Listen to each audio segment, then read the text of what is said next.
குடியுரிமை திருத்த சட்டம் சிஏஏ மூலம் மதச்சார்பின்மையை சிதைத்து இஸ்லாமியர்களுக்கு எதிரான வெறுப்பை தீவிரப்படுத்தி மதத்தின் பெயரால் மக்களை பிளவுபடுத்தும் மத்திய பாஜக பாசிச அரசை கண்டித்து கடலூரிலே நடைபெற்றுக் கொண்டிருக்கக்கூடிய இந்த மாபெரும் கண்டன ஆர்ப்பாட்டத்தில் தலைமையேற்று நடத்தி கொண்டிருக்கக்கூடிய மாவட்ட செயலாளர்கள் அண்ணன் செந்தில் அவர்களே, அண்ணன் அறிவுடை நம்பி அவர்களே, அண்ணன் அரங்க தமிழொலி அவர்களே, அண்ணன் மணவாளன் அவர்களே, அண்ணன் திராவிடமணி அவர்களே, இந்த போராட்டத்தை ஒருங்கிணைப்பு செய்து கொண்டிருக்கக்கூடிய போராட்ட ஒருங்கிணைப்பாளர்கள் அண்ணன் தாமரைச்செல்வன் அவர்களே, அண்ணன் குணவண்ணன் அவர்களே, இறுதியாக இந்த நிகழ்விலே இந்த போராட்டத்திலே கண்டன உரை ஆற்ற இருக்கக்கூடிய கருத்தியல் நெருப்பு காட்டுமன்னார்கோவில் சட்டமன்ற உறுப்பினர் கட்சியின் பொதுச் செயலாளர் அண்ணன் சிந்தனை செல்வன் அவர்களே, இந்த நிகழ்விலே பங்கேற்றிருக்கக்கூடிய கடலூர் மைய மாவட்டத்தைச் சேர்ந்த கமாபுரம் ஒன்றியம், விருத்தாசலம், குறிஞ்சிப்பாடி நகரம், குறிஞ்சிப்பாடி ஒருங்கிணைந்த ஒன்றியம், வடலூர், நெய்வேலி உள்ளிட்ட பகுதிகளிலிருந்து வருகை தந்திருக்கிற விடுதலை சிறுத்தைகளை உங்கள் அனைவருக்கும் என்னுடைய பணிவார்ந்த வணக்கத்தை தெரிவித்துக் கொண்டு, இன்றைக்கு இந்த சிஏஏ என்றால் சிட்டிசன்ஷிப் அமெண்ட்மெண்ட் ஆக்ட் என்ற அர்த்தம். குடியுரிமை திருத்த சட்டம். இந்த குடியுரிமை திருத்த சட்டத்தை இதற்காக இன்றைக்கு கொண்டு வந்திருக்கிறார்கள் என்று சொன்னால்,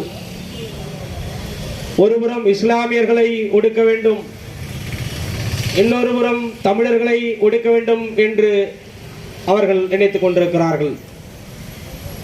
இந்திய நாட்டில் இருக்கக்கூடியவர்கள்தான் இல்லீகல் இமிகிரன்ட்ஸ் என்று சொல்லக்கூடிய ஒரு நாட்டில் தெரியாமல் அல்லது ஒரு நாட்டின் அனுமதி இல்லாமல் திருட்டுத்தனமாக குடியேறுபவர்கள் தான் இல்லீகல் இமிகிரன்ட்ஸ் என்று சொல்லக்கூடியவர்கள். அப்படி இன்றைக்கு மோடி கும்பல், மோடி அரசு, அமித்ஷா நாடாளுமன்றத்தில் பேசுகிறார். என்ன பேசுகிறார் என்று சொன்னால், யாரும் அவரை எந்த கேள்வியும் கேட்கவில்லை, எந்த சட்டத்தை பற்றியும் கேட்கவில்லை. தன்னைத்தானே வந்து நாடாளுமன்றத்தில் பேசுகிறார். இந்த நாட்டில் யாருக்கு வேண்டுமானாலும் அனுமதி உண்டு, இந்த நாட்டில் யார் வேண்டுமானாலும் குடியேறலாம், ஆனால் ரோஹிங்கியா என்று சொல்லக்கூடிய இஸ்லாமிய வகுப்பினருக்கு இந்த நாட்டில் இடமில்லை என்று சொல்லுகிறார். புரட்சியாளர் அம்பேத்கர் அவர்கள் இந்திய அரசியலமைப்பு சட்டத்தை மிகப்பெரிய சவாலுக்கு மத்தியில் யாரோ எழுதி பார்த்த சட்டம், யாராலும் எழுத முடியாத சட்டத்தை மகத்தான தலைவர், நம்மை எல்லாம் மனிதர்களாய் தலைவர் வைத்த மகத்தான தலைவர் புரட்சியாளர் அம்பேத்கர் இந்திய அரசியலமைப்பு சட்டத்தை இந்தியாவிற்கு எழுதினார். இதற்காக எழுதினார் என்று சொன்னால், ஒரு மாடர்ன் இந்தியாவை உருவாக்க வேண்டும். இந்த இந்தியாவில் இருக்கக்கூடிய அந்த சட்டத்தை கன்ஸ்ட்ரக்ஷன் செய்ய வேண்டும். கான்ஸ்டிடியூஷன் ஆஃப் இந்தியா கன்ஸ்ட்ரக்ஷன் செய்ய வேண்டும். அப்படி கன்ஸ்ட்ரக்ஷன் செய்யும் போது அந்த இந்தியா ரிபப்ளிக் இந்தியாவாக இருக்க வேண்டும், அந்த இந்தியா மாடர்ன் இந்தியாவாக இருக்க வேண்டும், அந்த இந்தியா சோசியல் ஜஸ்டிஸ் இந்தியாவாக இருக்க வேண்டும் என்றுதான் புரட்சியாளர் அம்பேத்கர் அவர்கள் இந்திய அரசியலமைப்பு சட்டத்தை எழுதினார். அவர் இந்திய அரசியலமைப்பு சட்டத்தை எழுதிய பிறகுதான் இந்தியா குடியரசு இந்தியா என்றானது. ஆனால் இன்றைக்கு இந்த சட்டத்தை அவர்கள் எழுதிய பிறகு, இந்த சட்டத்தை நடைமுறைப்படுத்திய பிறகு, அசாமிலே ஒரு தேர்வு வைக்கிறார்கள். என்ன தேர்வு வைக்கிறார்கள்? நேஷனல் சிட்டிசன்ஷிப் ரெக்கார்ட் என்று சொல்லக்கூடிய என்பிஆர், நேஷனல் பீப்புள் ரெஜிஸ்டர், மக்கள் தொகை பதிவேடு, தேசிய மக்கள் தொகை பதிவேடு ஒரு பக்கம், நேஷனல் சிட்டிசன்ஷிப் ரெக்கார்ட் ரிஜிஸ்டர். இப்படி இந்த ரெண்டு ஆக்டையும் வைத்து அசாமிலே ஒரு குறிப்பெடுக்கிறார்கள். அந்த குறிப்பை பார்த்தால் கிட்டத்தட்ட 20 லட்சம் பேரில் 12 லட்சம் பேர் இந்துக்களாக இருக்கிறார்கள். எப்படி அவர் வந்திருப்பார்கள்? ஆக மொத்தத்தில் இல்லீகல் இமிகிரன்ட்ஸாக இருக்கிறார்கள் என்ற ஐயம் இந்திய தேசத்திற்கு, இந்தியாவை ஆளக்கூடிய மோடி கும்பலுக்கு அது ஐயம் ஏற்பட்டிருக்கிறது. ஏன் இதில் மொழியின் அடிப்படையில் பெர்செக்யூஷன் பீப்புள் என்று சொல்லக்கூடியவர்கள், பெர்செக்யூஷன் பீப்புள் என்று சொல்லக்கூடியவர்கள், துன்புறுத்தப்பட்டவர்கள், மொழியால் துன்புறுத்தப்பட்டவர்கள், இனத்தால் துன்புறுத்தப்பட்டவர்கள், மதத்தால் துன்புறுத்தப்பட்டவர்கள் தான் பெர்செக்யூஷன் பீப்புள் என்று சொல்லக்கூடியவர்கள். அப்படி பெர்செக்யூஷன் பீப்புளுக்காக நீங்கள் இந்த சட்டத்தை கொண்டு வருகிறீர்கள் என்று சொன்னால், பெர்செக்யூஷன் பீப்புளுக்காக இந்த சட்டத்தை நீங்கள் நடைமுறைப்படுத்துகிறீர்கள் என்று சொன்னால், ஏன் இலங்கையிலே பாதிக்கப்பட்ட இனத்தால் பாதிக்கப்பட்ட ஈழத்தமிழர்களை ஏன் நீங்கள் இந்த சட்டத்திற்குள் கொண்டு வரவில்லை? ஸ்ரீலங்கா கண்ட்ரியை ஏன் கொண்டு வரவில்லை? இலங்கையை ஏன் நீங்கள் சேர்க்கவில்லை என்பது ஐயத்தை ஏற்படுத்துகிறது. ஆக மொத்தத்தில் இந்த சட்டம் கொண்டு வந்தால் இந்த சட்டம் நடைமுறைக்கு வந்து விட்டது.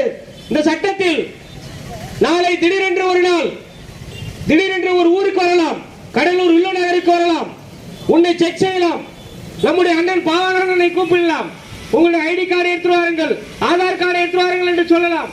அவர் ஆதார் கார்டையும் பேன் கார்டையும் செக் செய்து விட்டு நீ இந்த இந்திய நாடே கிடையாது, நீ எங்கிருந்தோ வந்திருக்கிறாய், நீ இலங்கையிலிருந்து வந்திருக்கிறாய், உனக்கு குடியுரிமை இல்லை என்று சிறைச்சாலைக்கு அனுப்ப முடியும். இந்த அதிகாரத்தை யார் கொடுத்தது?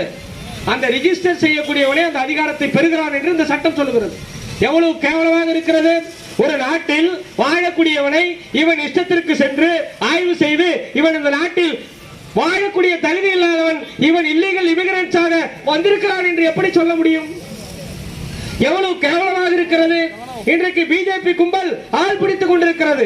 அனைத்து தலைவர்களும் நாடாளுமன்றத்திற்கு தேர்தலுக்காக ஆடிக்கொண்டிருக்கிறார்கள், பாடிக்கொண்டிருக்கிறார்கள். ஆனால் நம்முடைய தலைவர் இந்திய கூட்டணியை உருவாக்கியது நம்முடைய தலைவர் தான். இன்றைக்கு இந்திய கூட்டணி விடவிடாமல் நிலைநிறுத்திக் கொண்டிருப்பதும் நம்முடைய தலைவர் எழுச்சி தமிழர் அவர்கள் தான். ஏனென்று சொன்னால் ஒரு நடிகர் போய் பிஜேபியில் சேர்ந்திருக்கிறார். அவர் அதற்கு விளக்கம் சொல்லுகிறார். நள்ளிரவில் திடீரென்று எழுந்தேன், என் மனைவியை கேட்டேன், எனக்கு திடீரென்று பாஜகவில் சேரலாம் என்று ஐயம் வந்தது, சேர்ந்து விடலாமா என்று யோசித்தேன். உடனடியாக என் மனைவி சொன்னார், நீங்கள் எடுத்தால் நல்ல முடிவுதான், நீங்கள் சேர்ந்து விடுங்கள் என்று சொன்னால் உடனடியாக அவர் போய் சேர்ந்து விட்டாராம். இப்படிப்பட்ட முட்டாள்கள் எல்லாம் இந்த நாட்டில் இருக்கும் வரை எப்படி இது போன்ற சட்டங்கள் எல்லாம் நிறைவேறிதான் கொண்டிருக்கும். ஒரு கட்சியின் தலைவர் போய் ஒரு பப்ளிக் பிரஸ் மீட் நடக்கிறது, அந்த கட்சியில் தலைவர் அமர்ந்திருக்கிறார், அந்த கட்சியை சார்ந்த ஒரு எம்எல்ஏ போய் கேட்கிறார் அவரிடம், அந்த கட்சியின் மூத்த தலைவர், கொஞ்சம் சட்டசபைக்கு டைம் ஆகுது, நான் போலாமான்னு கேட்கிறார். அவர் உடனே சொல்றாரு, ஆமா இவர் போய் கிழிக்க போறாரு, எங்கேயே அங்கேயே ஒண்ணும் பேச மாட்டாரு. ஆனால் எங்களுடைய தலைவர் எழுச்சி தமிழர் 4 சட்டமன்ற உறுப்பினர்களை உருவாக்கினார், 2 நாடாளுமன்ற உறுப்பினர்களை உருவாக்கினார். தலைவர் நாடாளுமன்றத்தை கிழிச்சு எடுத்தாரு, அண்ணன் ரவிக்குமார் அமித்ஷாவை மோடி கிழிச்சாரு, பிஜேபி கும்பல கிழிச்சாரு. அதே மாதிரி இன்னைக்கு சட்டமன்றத்துல நெய்வேலி நெருப்பு எரிஞ்சதுன்னா எல்லா பருப்பும் அப்படியே வெந்துகிட்டு இருக்கு, எல்லாம் வேடிக்கை பார்த்துட்டு இருக்கான். ஏன் இதை சொல்றேன்னா, ஒரு தலைவர் ஒரு சட்டமன்ற உறுப்பினர், நான் சட்டமன்றத்துக்கு போய் பேச போறேங்க, டைம் ஆயிடுச்சு, என்ன நீ பிகிரிக்கு போறீரு அப்படின்றாரு. ஆனால் எங்களுடைய தலைவர் எழுச்சி தமிழர் அண்ணன் சட்டமன்ற உறுப்பினர் சின்னச்செல்வன் உள்ளிட்ட மீதம் இருக்கிற 3 சட்டமன்ற உறுப்பினர்களும் நீங்கள் என்ன வேண்டுமானாலும் பேசுங்கள், நீங்கள் பேசினால் மக்களுக்காக பேசுவீர்கள், என்று பேசியிருக்கிறார். அப்படி பேசியதின் விளைவுதான் சுதந்திர இந்தியாவில் 75 ஆண்டு காலம் ஆதி திராவிடர் பழங்குடியினருக்கு நல ஆணையம் அமைக்கவில்லை. இன்றைக்கு விடுதலை சிறுத்தைகளின் வருகைக்கு பின்னால் விடுதலை சிறுத்தைகளின் சட்டமன்ற உறுப்பினர் அண்ணன் செந்தில்செல்வன் இன்றைக்கு அந்த சட்டத்தை கொண்டு வந்திருக்கிறார் என்று சொன்னால் இதுதான் விடுதலை சிறுத்தைகளுக்கும் மற்றவர்களுக்கும் உள்ள வேறுபாடு. எனவே மக்களுக்காக போராடுபவர்கள் நாங்கள். துரோகிகள் துள்ளலாம், துரோகங்கள் துள்ளலாம், ஒருபோதும் மோடி கும்பலும் சனாதன கும்பலும் துரோகம் செய்தவர்களும் துரோகிகளும் வாழ்ந்ததாக வரலாறு கிடையாது. கூடிய விரைவில் இந்தியா கூட்டணி வெற்றி பெறும். துரோகிகளை சனாதன கும்பல் ஜனநாயக கும்பல் அடித்து நொறுக்கும் என்று சமூக நீதியை வென்றெடுப்போம் என்று கூறி வாய்ப்புக்கு நன்றி கூறி இடம் செல்கிறேன். நன்றி, வணக்கம்.